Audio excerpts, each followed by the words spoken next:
Hulikam ang pagpuntirya ng riding in tandem sa isang nakaparadang pickup sa Maynila. Natangay ng mga salarin ng isang bag. May unang balita, si Jomer Apresto.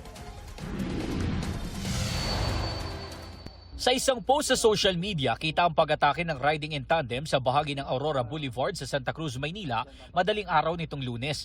Hindi gaanong maaninag sa video pero ayon sa barangay, binasag ng isa sa mga salarin ang bintana ng isang pickup na nakaparada sa tapat ng isang hotel. Maya-maya, bitbit na ng lalaki ang isang bag at dali-daling umangkas sa isang motorsiklo. Bago ang insidente, nakita ang riding in tandem na huminto sa kalsada. Ang isa sa mga salarin, sinilip ang mga nakaparadang sasakyan at nagmanman ang dalawa sa lugar.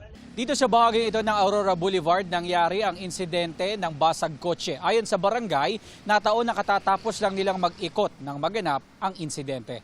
Medyo alarming po ito hindi po talaga maganda yung nangyayaring ganito, saka nakakatakot. Sabi ng barangay, hindi pa tukoy kung ano ang laman at magkano ang halaga ng mga gamit na natangay sa loob ng bag ng babaeng biktima.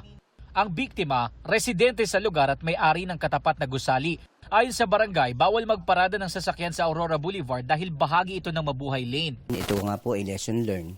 Kasi unang-una po talaga, park at your own risk. And wag na po kayo maglagay ng mga gamit na mahalaga doon sa loob ng sasakyan. Sinusubukan pa namin makuhanan ng pahayag ang biktima. Sabi naman ng barangay na ilapit na nila sa pulisya ang insidente. Patuloy ang kanilang backtracking para mahuli ang mga salarin.